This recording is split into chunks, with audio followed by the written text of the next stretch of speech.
Hey everyone, Rascal here. And Mama, welcome to our podcast. Today we're covering the true Justice League movie, this one being the Zack Snyder Cut of it. Yes, thank you, Phoenix. Now this multi-part film shows an entirely different take on the Justice League movie, with Stepphenwolf being a bigger threat. The heroes get backstories on how they got their powers, and the most action-packed scenes in the DCEU. Yes! And before we start, be sure to like, subscribe, notification updates on future podcasts and more to pause videos. Absolutely. So we're thanking Phoenix because he was just insisting on, you gotta see it, you gotta see it, you gotta see it. This is just incredible. You gotta see it, you gotta see it. So finally, we saw it. Yes. And we got to see it on DVD, even better. Right. And we were surprised it was actually very long, enough to fill 2 discs worth. But however, when you watched it, it was so great. It didn't feel like you were watching for nearly 5 hours. No. Now, of course, we did take a couple breaks in between because it was quite a lot to sit through. But we never felt like we were bored at any point during the movie. Absolutely. And all we kept going is, why didn't you give us this at first? Now, we did get some backstory on things that happened personally in his life. Right. That may have affected why it wasn't put out. But I feel the studio could have done it anyway.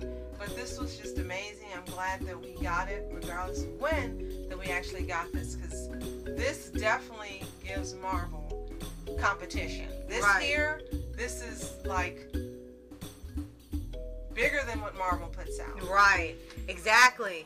And this is what you really wanted to see from a Justice League movie. Because I know for many people, when the first version came out, some were okay with it, but most of us were just disappointed. Like, we waited decades for a Justice League movie and it's this boring or this badly written. But with this one, this felt like Justice League. Now it's almost to the level like what you expect for the animated universe you used to see with the Justice League cartoon if that was brought to the big screen. That's the type of writing and quality we wanted, and you come pretty close to it with this Snyder Cut. Absolutely. And each backstory was interesting. The way that it was formatted, you weren't going, oh, this one was better than this one. You actually were impressed with each backstory. Each character, I should say, was given the equal amount of attention, right? Equal amount of excitement in the story, and equal amount of importance as to their place within the team. Right. So it was just done brilliantly. This is what all of us fans were wanting when it came out in the theaters originally, and they gave us some, watered down, condensed version that now that we've seen the Zack Snyder Cut, you understand why the original one that aired in theaters didn't make any sense. It didn't make any sense. There was so much taken out, and they figured, oh, it's too long, people won't want to watch it or sit through it. Like, well, they sat through Endgame, they sit through all of these Marvel movies, they sit through 2-3 hour movies on Netflix and things. If they're willing to do that, they're clearly willing to sit through a 5-hour thing with some breaks and stuff in between. It's almost like watching an opera. Or they could have done like some of the other movies have done with Part 1 and Part 2. Could have been Justice League Part 1 and Justice League Part 2, right. 2.5 hours each. Right. And what's great about it is that, each part, as you said, focused on, like, Batman getting a particular hero. Now, in the other one, you really didn't get an explanation to how all of these all these people came together. Just like, oh, found them, let's join. Find them, let's join. Find them, let's join. It was, like, really, really easy. But in here, it took either a bit of convincing or threats to their territory for them to actually join. Like, for Aquaman and for Flash and things, you just got, like, a little pieces of it. It was just enough information to finally understand why they went with him. So let's go through quickly character by character. Batman. I still say that Ben Affleck's Bruce Wayne is the best Bruce Wayne out of all the theatrical movies. I loved his portrayal of Bruce Wayne. I didn't care for him as Batman in the suit, but seeing him in this Zack Snyder Cut, much better. He was cheated out of being taken as a serious Batman because of all the editing. Love him as Bruce Wayne, and in this version where you get to see more of him in the character and in the suit performing, he was a good Batman. But he didn't get the opportunity to shine because of it being chopped and right. And you actually got more in depth about Batman, where he said he keeps his promise to Superman after he's seemingly dead. So he really meant that he wants to help protect the world since he's gone, and that's why he wants to assemble the people because he knows something's coming.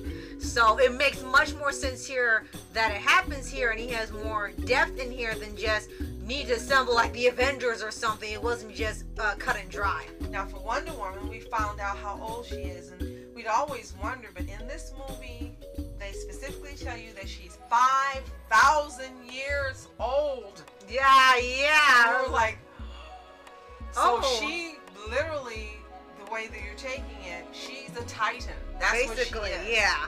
Yeah, and it was a surprise year because we kind of assumed she was just decades old and just didn't age physically because with certain incarnations where she's met Steve Trevor, it's that time period. So we just assume, okay, she's maybe close to 100 or something. And in the Batman vs. Superman movie, they had Bruce Wayne guessing she was being over 200.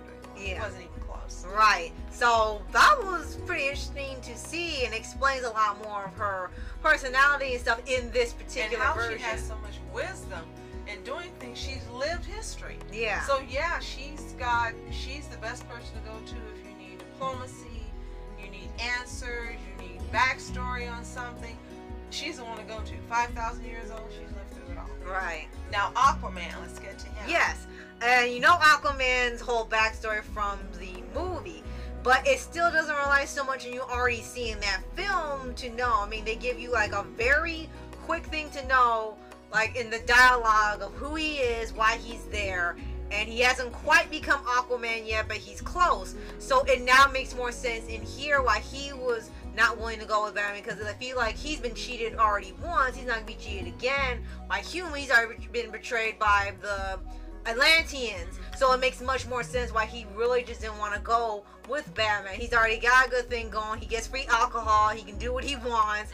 He's at this town. No one bothers him. He's like the precursor to Thor Ragnarok. Yeah, so it was like, okay, he was kind of living his own thing, and then it saw that was going to affect him where he was living, then he joined. So it was much better explained and motivated for him to take action. And also when you got to the final part of the movie, you got to really see him be badass. There's no way to put it. Right. You know, in the first movie you didn't see that.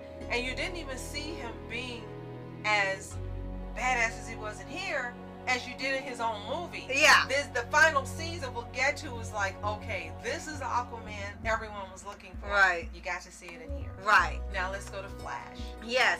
And Flash needed the most explanation because he was entirely new to, along with Cyborg, entirely new to the film franchise, and you knew nothing about him in the original. However, in here, he gets about a whole 15-30 minutes to himself where you see this is how he's living. This is how he uses his powers. You already see the Iris West in here. And you also liked him more. I mean, the other one that you said you didn't know anything about him. You couldn't like him. You couldn't dislike him. You're just like, oh, he's here. Yeah. I'll stick with Grant Gustin in the CW version because I don't know anything about this one. But in this one, you got to know him, and you're like, okay, I like this version. Right. And it really were trying to mimic the personality, likability of Tom Holland as Spider-Man. Definitely. So they kind of aged down Flash to be a teenager too, and be more like the Tom Holland Peter Parker. So have that almost the same personality. Now, depending on how you view the actors, you may like one better than the other or equally. But in here, for us, we still like Tom Holland, but you don't dislike this guy as the Flash. You actually end up liking him after seeing this movie. Right, because it's you better. know him. Yeah, it's you know better. Who he is, what he stands for, as you said, his personality. Yeah, it's better established, and it makes more sense how Batman found him. And like, again, it's like he's Iron Man in a way for here, but it's not like copy paste. It's just like you got what they're doing a similar way, but they're still making it its own thing, and he's still funny. He's fanboying over Batman. He's like, yes, I want to join. Like, oh, that was fast. He's like, yeah, I want to do it. And it's just like there's no fighting or convincing. He's like, yes, I want to do it. You're Batman. When he saw that Batarang was over, he's like, yeah, he's like, yes, I want to do it. Like, oh, you did it fast. And now Cyborg, who we heard a lot about you saw stories on on Twitter and online and so forth about how the actor was treated, which is unfortunate because, again, once you see him in this version, you see just how much of his character and his role in the movie had been cut out of the original. Yes. It's like he was a footnote in the first one. Yeah. But in this one, again, everyone's giving equal footing, and it's brilliantly done. And seeing the extent to which he communicates with technology, it was like, dang, you really left all this out of the first movie? Exactly.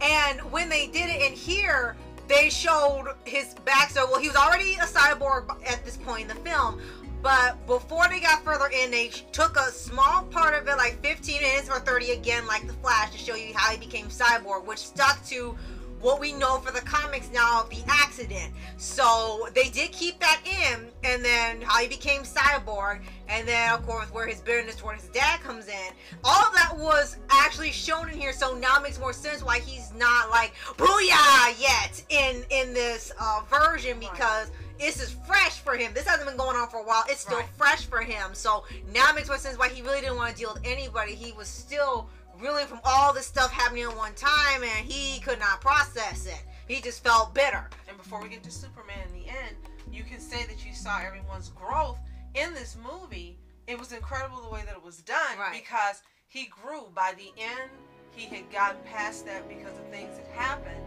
And in the other movie, he was just a bitter, he was just a bitter superhero, and you didn't understand why. Right. But in here, you get to see it resolved, not in the way you would want, but you see it resolved, and you see him learn the truth. Right. So now, Superman.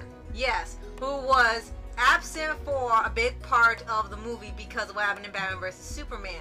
And they find a way to bring him back, which we were a little confused about in the first place, because we kind of thought he came back on his own. He had like to do accelerated healing or something. It took a long time. But here, they actually do some type of Frankenstein thing and bring him back. And then they explain what was the thing that really brought him back to his senses, because he was sort of like just on a everyone's an enemy, go attack mode, and you didn't know how to snap him out of it.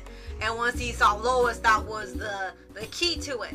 But they just made it seem like, okay, you created a monster or something, and then suddenly he's brought back. But they explain he needed some type of, what they say, a tether anchor, an anchor that brought him back to his senses. So now it makes more sense why he was like that, because and not everything had come back yet. What I really did like in here is that every team member had a part in helping bring him back, and each person's role was important. Without one of them in it, he couldn't have come back. Right. It was like Teen Titans. Yes, exactly. And I loved how that worked. And this was a different Superman. I mean, if you've seen Man of Steel, you saw him in there, but in here he was even darker, and he had on a black suit, which was never explained. So if any of you know why he had on a black suit in here, let us know in the comments. Yeah. So that we were a little confused about. Right. And one extra thing we'll bring up, he wasn't a main character, but we actually had the appearance of Martian Manhunter. Yes. For a long last. Cool. So like, that was so cool. Like, wait a minute, he was in the movie and you cut him out. He wasn't even in there that long and you cut him out? What the heck? And there was one more character. There was? Am I really forgetting one? Yes, we are. It was Martian Manhunter, and there was a second one. We were just stunned. Oh wait, Darkseid was actually in the movie, and they were setting him up for a sequel Justice League film. He actually was in the movie, but Stepphenwolf was doing all the work for him, trying to prove himself, and they explained why he was doing it. He was doing some sort of redemptive arc thing for him. So now it's pretty much set up that Darkseid will come in with a second movie. So now it makes more sense why they didn't bring him in. They were just like setting you up for it. Right. Now for the end of this movie, we can't tell you too much because we don't want to spoil it if you haven't seen it.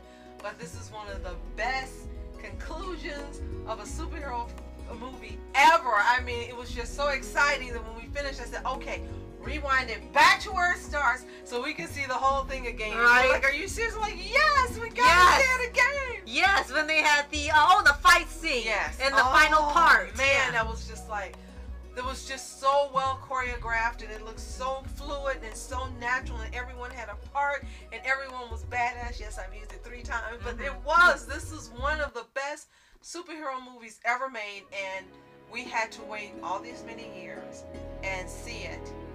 And it was so important for DC that they had this a long time ago to make them a contender, and they lost that momentum they would have gotten. But I'm very grateful that we're able to see it now on DVD because this was just unbelievably exciting. Again, thank you, Phoenix, for just like, you gotta see it, you gotta see it, you gotta see it.